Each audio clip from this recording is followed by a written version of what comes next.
muslimin dan muslimat yang berbahagia, sesi ke-12 bekerja dengan iman membahas tentang pentingnya disiplin dan loyalitas dalam setiap ikhtiar mendapatkan kesejahteraan dunia dan kebahagiaan akhirat. Disiplin di dictionary.com diartikan sebagai melakukan sesuatu berdasarkan aturan, melatihnya hingga menjadi kebiasaan, latihan keras dengan hukuman dan seterusnya. Semua itu diajarkan oleh Allah Subhanahu wa Ta'ala melalui Muhammad Shallallahu Alaihi Wasallam, Rasul kita. Lebih utamanya, Islam mengajarkan disiplin tidak hanya dengan hukuman, namun pemberian hadiah berupa kesejahteraan dunia dan kebahagiaan akhirat. Dalam agama kita, disiplin merupakan wujud dari ketaatan dan ketakwaan yang ditegaskan dalam firman Allah Subhanahu wa Ta'ala, "Wahai orang-orang yang beriman, taatilah Allah dan taatilah Rasul Muhammad dan ulil amri, pemegang kekuasaan di antara kamu. Kemudian jika kamu berlainan pendapat tentang sesuatu, maka kembalikanlah ia kepada Allah dan Rasul sunnahnya. Jika kamu benar-benar beriman kepada Allah dan hari kemudian, yang demikian itu lebih utama bagimu dan lebih baik akibatnya." Berikut contoh disiplinnya para pejuang agama Allah, para penghafal Quran. Kegiatan santri di Pondok Pesantren Cempaka Wangi dimulai dari jam 3 dini hari. Di sana mereka diwajibkan untuk melaksanakan sholat tahajud secara individu atau secara berjamaah. Setelah para santri melaksanakan sholat tahajudnya, para santri menutup sholat tahajudnya dengan sholat witir 1 rakaat atau 3 rakaat. Setelah melaksanakan sholat subuh berjamaah, para santri diwajibkan untuk membaca zikir pagi. Dan setelah membaca zikir pagi, para santri memasuki halaqah pertama, yang mana di halaqah pertama itu dimulai setelah membaca zikir pagi sampai jam setengah 7 pagi. Di sana di halaqah pertama para santri menyetorkan hafalannya yang sudah disiapkan. Dan setelah melaksanakan halaqah pertama, para santri kembali ke pesantren atau kembali ke asramanya untuk melakukan kegiatan yang lain, yang dimana kegiatan di asrama seperti bersih-bersih, menyiapkan makanan pagi, mandi atau olahraga, dan atau melaksanakan kegiatan yang lainnya.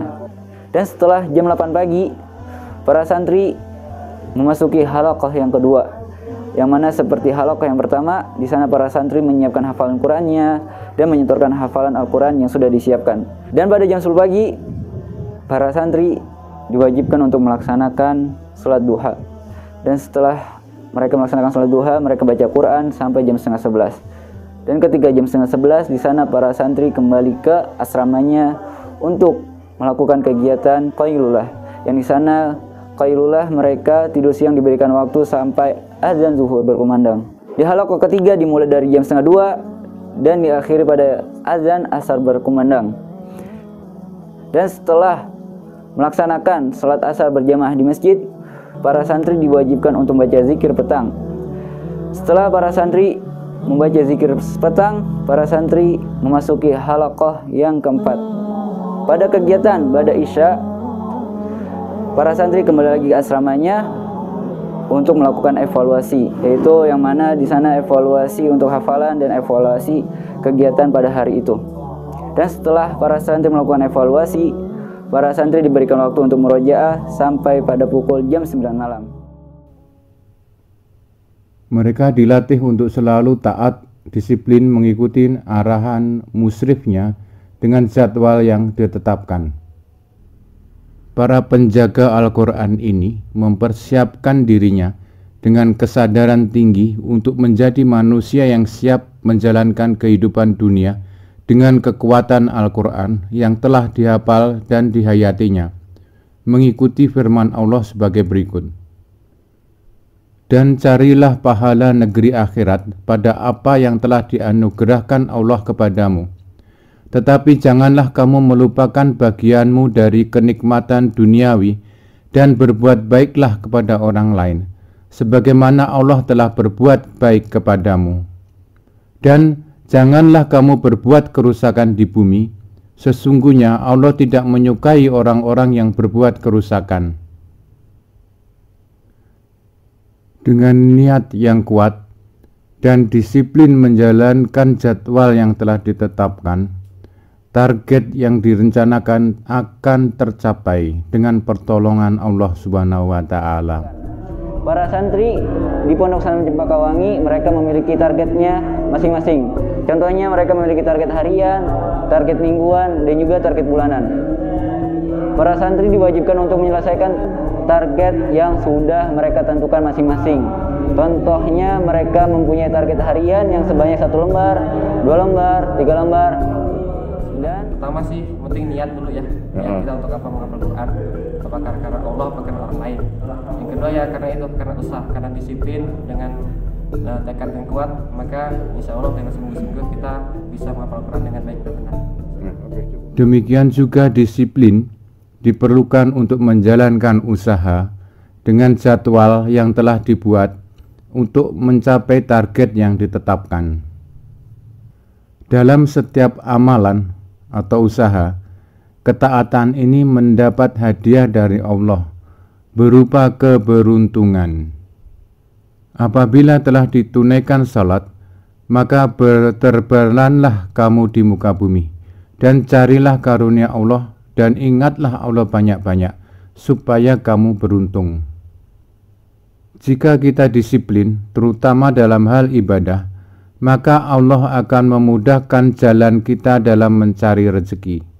Tidak perlu takut untuk kehilangan pelanggan saat sholat, karena Allah akan memberikan jalan rezeki yang jauh lebih baik bagi mereka yang sholat tepat waktu. Selain keberuntungan di dunia, hadiah lain dari Allah Subhanahu wa Ta'ala bagi orang yang disiplin, yang taat atau takwa adalah kemenangan di dunia dan di akhirat. Dan barang siapa taat kepada Allah dan Rasul-Nya, serta takut kepada Allah dan bertakwa kepadanya, mereka itulah orang-orang yang mendapat kemenangan. Ketaatan yang disertai kecintaan kepada Allah Ta'ala dan Rasul-Nya disebut sebagai loyalitas kepada agama Allah atau al-wala. Dalam surat At-Taubah ayat 24, Allah berfirman, "Katakanlah, jika bapak-bapak, anak-anak, saudara-saudara, istri-istri, kaum keluargamu, harta kekayaanmu yang kamu usahakan, perniagaan yang kamu khawatiri kerugiannya, dan tempat tinggal yang kamu sukai, ada lebih kamu cintai dari Allah dan Rasul-Nya, dan dari berjihad di jalannya, maka tunggulah sampai Allah mendatangkan keputusannya. Dan Allah tidak memberi petunjuk kepada orang-orang yang fasik." Allah menempatkan di tempat yang tinggi saat hari kiamat bagi orang-orang yang mencintai Allah dan Rasul-Nya, sebagaimana sabda Rasulullah SAW sebagai berikut, "Orang-orang yang saling mencintai karena kemuliaanku akan berada di atas mimbar dari cahaya pada hari kiamat, di mana para nabi dan syuhada iri kepada mereka." Jadi para santri di Pondok Tahfiz Cempakawangi ini mereka sangat berdisiplin dalam menghafal Quran, yang tentunya mereka sangat sudah mengikuti jadwal-jadwal yang sudah ditentukan dari Pondok Tahfiz Cempakawangi. Jadi di mana mereka bisa mencapai target-targetnya karena mereka disiplin. Kuncinya itu disiplin dan berkomitmen dengan target yang sudah mereka tentukan. Tanpa mereka berdisiplin, mereka tidak akan bisa mencapai target yang mereka sudah tentukan. Untuk menumbuhkan rasa cinta kepada Allah SWT, mereka mendalami ilmu tentang Al-Quran, yang mana mereka mempelajari faidah-faidah tentang Al-Quran, keutamaan teman-teman untuk menghafal Quran, membaca Al-Quran dan menjaga